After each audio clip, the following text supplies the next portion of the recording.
Shalom from Jerusalem. I'm Jonathan Essa, and this is TV7's Editor's Note. And in today's edition, we will focus on a variety of topics, with chief focus on the Islamic Republic of Iran, the latest developments in Mexico, the cartels there, of course, taking to the streets, fighting against the security forces themselves. It's baffling to see that.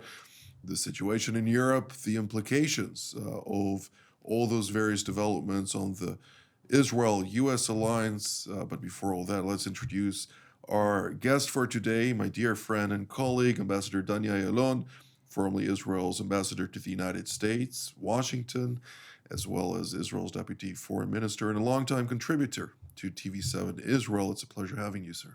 Always a pleasure to be here with you, Jonathan, and with TV7, which is going from strength to strength under your leadership. Well, we're blessed to be able to serve so many people across the world and inform them on what truly is happening these days, which are complex days that we really need to deal with,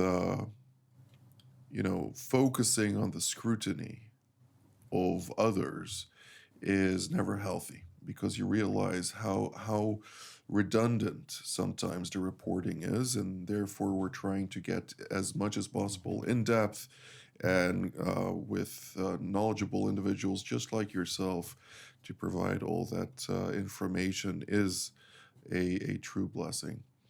Now, let's talk for a moment about the latest with regard to the Islamic Republic of Iran. Seeing what President Trump posted this morning on Truth Social last night for our American viewers. What are we to take out of that? Maybe you can give a little bit of insight on that. And within that context, is a strike inevitable? The short answer, Jonathan, is yes. I would be very surprised if a strike will not take place for various reasons.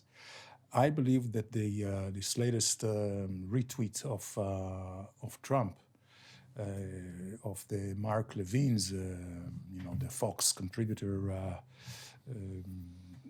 message that the Iranian regime must go, is the true reflection of what Trump believes and what the administration does. However, Trump confronts, I would say, two major obstacles. One is an external one, which is the Gulf countries, namely Qatar, Oman, Saudi Arabia, which understandably are very concerned about their own participation, being a kind of a collateral damage, especially through damaging their oil production, energy production. They've already suffered.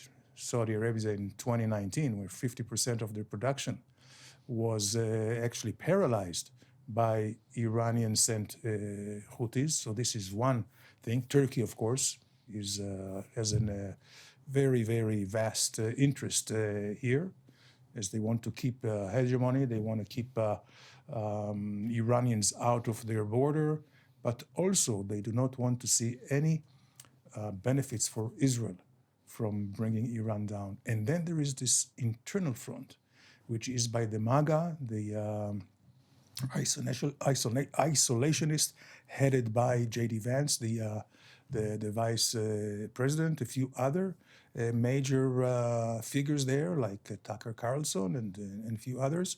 But at the end of the day, we know, Jonathan, it's his decision and his decision alone.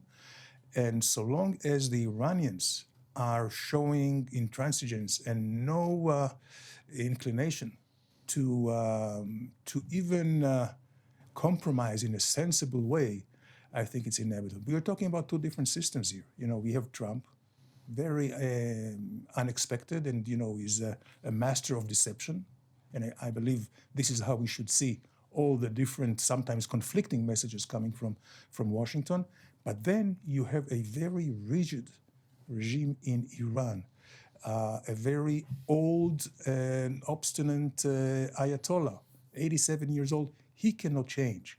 And for them, I believe it is better to be beaten even severely, then capitulate for various reasons. So if I have to guess, the writing is on the wall, almost like a Greek tragedy, that you know exactly what's going to be the outcome, no matter how differently the actors are playing or behaving. Well, it goes without saying that the Ayatollah regime is not willing to change because a capitulation to the West would mean its own capitulation. And that would be the end of this regime. With regard to the regional actors, particularly the Saudis, the Qataris, Turkey to a certain degree, I think the matter that most concerns them is the fact that the Iranian people themselves, I'm not talking about regime supporters, which is a very small minority of roughly, they say, between 9 to 10 million out of the almost 100 million people living there, or 93, give or take. That is a big gap. And those 80 some million Iranians that are under the regime, but nonetheless are aspiring for a reformed Iran, in Iran potentially under the leadership of the Shah initially, or that is obviously for them to decide ultimately. But to look specifically on those people, they're regarded as the most pro-Western Yes. intellectuals in masses. I mean, they are a very sophisticated people. They are the most pro-Western in the entire region, Yes. alongside Israel. Yes. So this will obviously challenge the relationships of Qatar with the United States, of Qatar with the West at large, that of Saudi Arabia. Suddenly, a country that is rich in energy products, rich in so many raw materials, and is very keen also on the expansion of their scientific departments. Were it not for the Ayatollah regime, Iran would have been one of the most advanced nations in the world. Absolutely. So that is something that they fear because they know that historically Iran is their arch rival. But my question here in this context is, would that trigger those same countries to potentially cause chaos in Iran, to try and disrupt any orderly transition of power and try and fill the vacuum, so to speak, following an American strike? And what can be done to avoid such a scenario? Well, Jonathan, this is a very, very crucial question because I wouldn't put it past them. You know how wily the Qataris are? All the others, and you're right, you know, a successful Iran is almost a zero-sum game. It's on their expense. Right now, Iran is at bay. They are not a competitor economically, not energetically, and even militarily, although there is a potential huge damage because of the ballistic missiles, but they are very much deterrent or contained. It will be a totally different Middle East if Iran becomes democratic, because this immediately will put all the other countries, the Arab countries that you mentioned, and even Turkey in the back seat. Iran will, I think, will attract all the attention, investments, and as you mentioned, the Iranian people, they are very much longing for a true democracy, unlike all the other countries. So definitely it will be their interest to keep the status quo. Iran tamed, and they continue to be closest to the ears of Washington.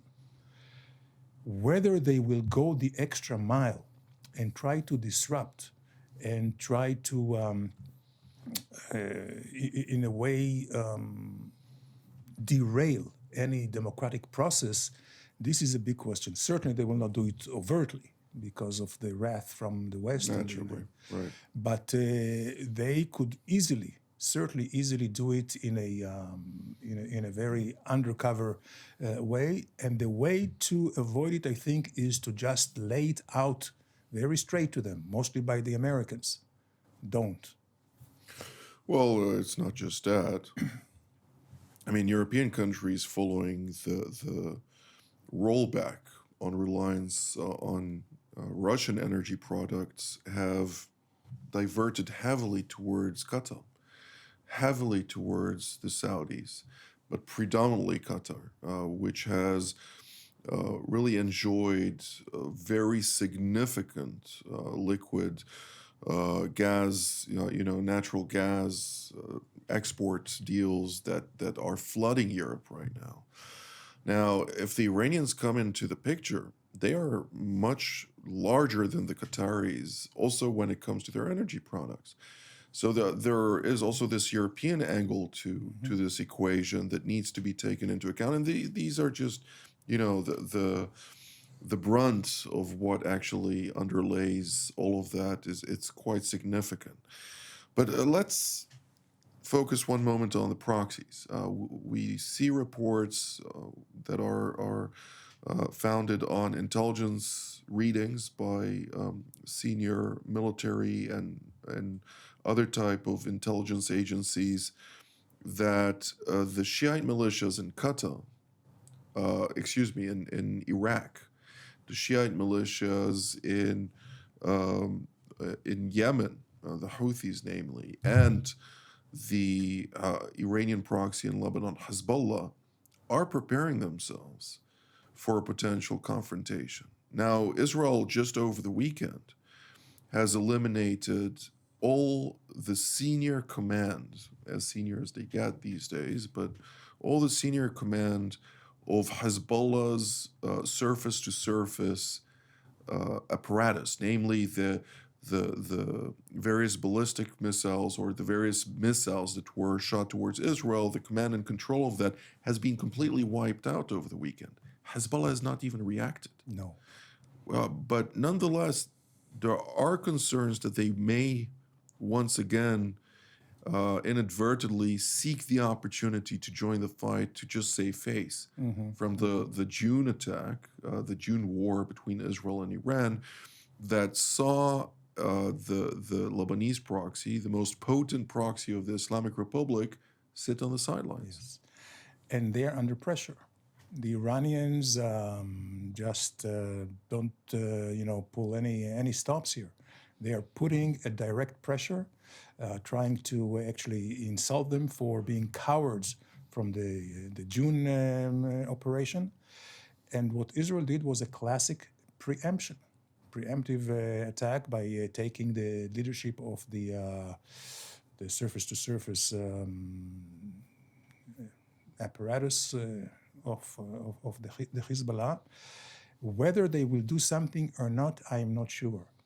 Because if Iran will suffer badly if there is an attack. I think actually that the capabilities of the Iranians are overstated rather than understated. I completely agree. Yes, even it was Trump who named them a paper tiger.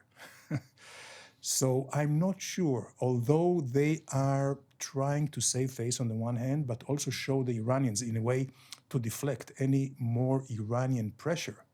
They are preparing and they are rearranging all their apparatuses in order to assuage the Iranians.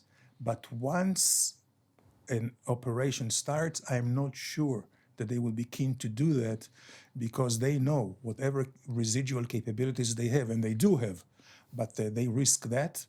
And also they risk the internal situation where the population of Iran already, mostly even some Shias, are actually coming against Hezbollah, supporting the disarming of the Hezbollah, certainly trying to strengthen the government, the new government of Aoun, of Lebanon, to take over. So they have a lot to risk.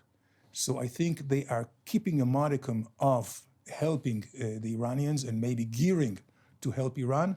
But whether they will go the extra mile, I am not sure. But Israel is right to do everything in its power to preempt and to deflect any capabilities that they still Well, have. it was a clear message. Absolutely. And basically, the message entailed Hezbollah, if you join the fight, here's a teaser of Exactly. what's going to happen. I'm very hopeful that Hezbollah thinks twice. And I think that the moment the Islamic Republic is brought to its knees, and God willing, regime change does take place in an orderly fashion that will allow the expected turmoil to remain at low levels and then transition into a viable future filled with really peace and prosperity and much deserved freedom for the Iranian people. And the Lebanese as well. And the Lebanese will really reap the benefits thereof because Hezbollah will no longer have its patron. Right. Right. Now, I'd like to touch briefly on Mexico. There was, of course, the elimination during an attempted arrest of a leader of a cartel. We won't go into all the details of what happened there, but the consequences thereof. We saw this leading cartel, which has about 20,000 fighters, really establish curfews and burning public offices and actually pretty much declaring war on the state, which caused the president of Mexico to capitulate. Yeah. And you really see that. And obviously they are very much concerned of the what are the ramifications of the latest developments.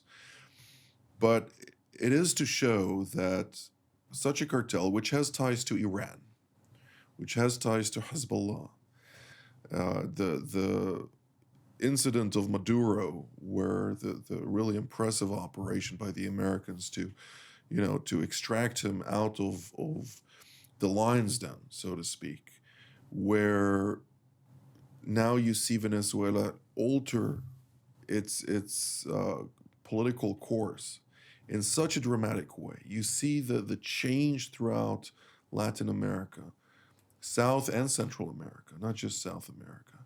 You're seeing the implications for Cuba, which is on the verge of collapse. And you really can identify the dangers of those narco-states, which there is a very fine line between terrorism and state sponsors of terror, such as the Islamic Republic of Iran, and those cartels and those criminal gangs that are taking over countries. I mean, Sweden, the head of intelligence and the head of the police have acknowledged, subsequently also restated by the prime minister himself, that Sweden has lost the monopoly over violence, particularly also in Malmö, where you have more bombings than Gaza. Can you imagine? In Sweden. You see in France the cartels entering and freeing their people with machine guns and taking over prisons to be able to take their people out. And France, a nuclear power, is unable to react accordingly. You're seeing what's happening in the UK, in the Netherlands. The Moroccan mob is controlling much of the country. Yeah. And the ministers are terrified of what they can do and cannot do in this context. The totalitarian Islamist radical regimes have managed to infiltrate Europe via narco organizations and mobs. What do we need to take out of that, and how can we revitalize what has taken place into a new reality? Yeah. I think at the end you have to follow the money.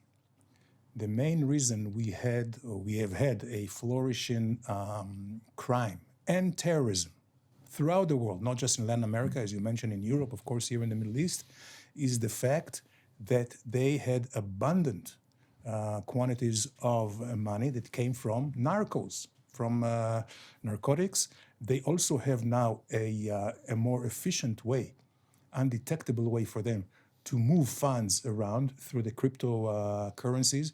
So these two elements together have made them almost immune. The only way to deal with that is actually to hit them at the source. And at the source, in that case, are the whether it's the used to be the poppy seeds, but it's now the cocaine fields and factories underground and overground, whether it's in Colombia, whether it's in Mexico, and many other cases.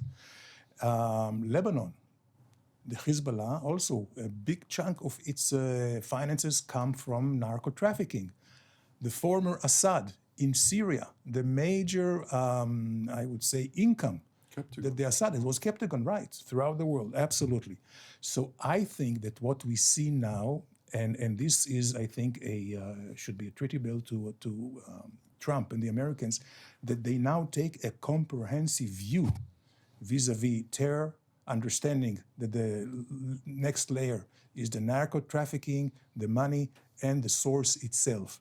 The operation in Mexico was because of American tipping off the Mexican government. Now, the Mexican government under President Kleinbaum is socialist and very weak.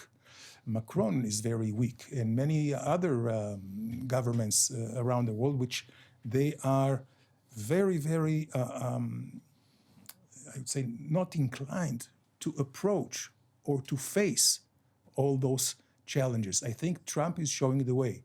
So by actually hitting Mexico, also with more than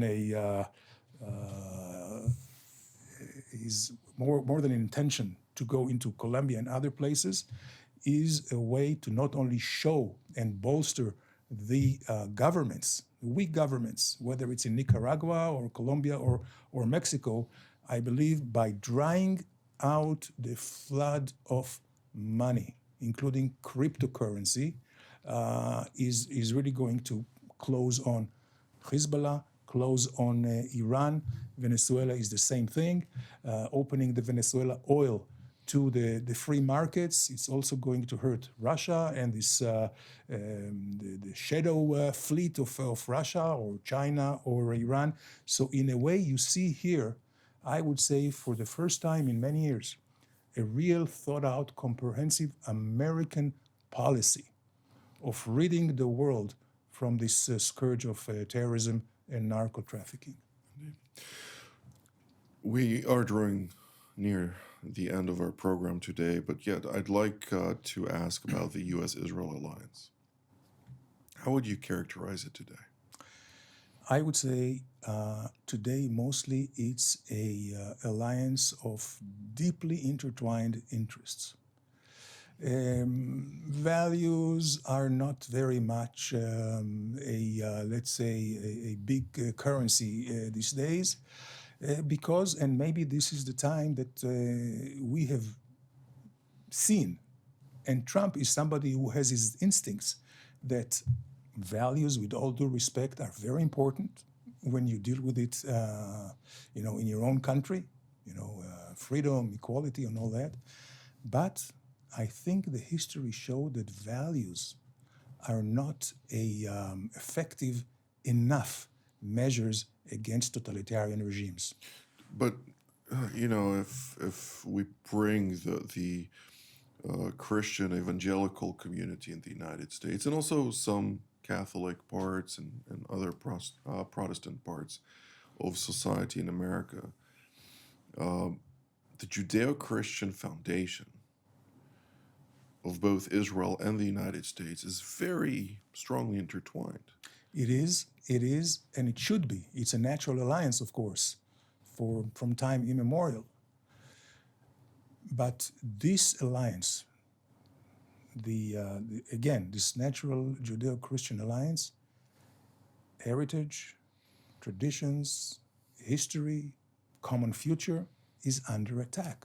Mm-hmm. It's not only under attack by Islamists around the world, but also by some, I would say, useful idiots among the Republican parties, among the MAGA, such as, I will spell it out, a guy like Tucker Carlson, which, by the way, I've known him very well. When I was in Washington, we were good friends. He was squarely in our corner. He was a staunch supporter of Israel. What has happened? What has happened? Well, it's we have to look at it very, very thoroughly. I think that we see how the Qataris, we see how the Russians throw their weight around with their influence, and I think they're buying people. Well, the fact of the matter is, when the war in Gaza happened, and you see all those campus college children running around and uttering all kind of slogans that they don't even comprehend. I mean, they're not very bright, those kids these days, They wouldn't unfortunately. know where the Middle East is on the map. Well, most of them wouldn't, right? But with that being said, you hear them and they're very, they believe in this plight. But the moment 32,000 Iranians, even more than that, are butchered in the streets by their own regime, mum is the word. You hear nothing, and they're nowhere to be found, Yeah. which just indicates how the moment it is an interest of those totalitarian regimes to weaken the state of Israel and to weaken the Israel-U.S. alliance and the West at large, they are all hands on deck. The moment it goes against their own narrative and against their interests, such as the Islamic Republic of Iran, everybody is silent. Yes. I mean, this is the epitome of hypocrisy, of cynicism, and of fallacy. And the fact that they don't even see it and nobody is even pointing it to them also shows, I would say, the very abject moral state of the world today. And what the Qataris and what the Iranians, what the Palestinians are trying to do, they have already won Europe over the last 40 years. They have singled out Israel and Zionism. They are trying just to replicate it to the United States. We have to be very, very careful, very watchful about it, and really call to all our allies, mostly the evangelical community, the great evangelical community, which is represented here by Huckabee, the ambassador. They know better. They know where their heart is, where their hearts should be, and what is the common purpose and interest of the Judeo-Christian Alliance. This is all the time that we have for today. I'd like to thank you, Ambassador Dan Ayalon, for all of your valuable insights. I'd like to thank you at home as well. Until our next edition, from here in Jerusalem, Shalom.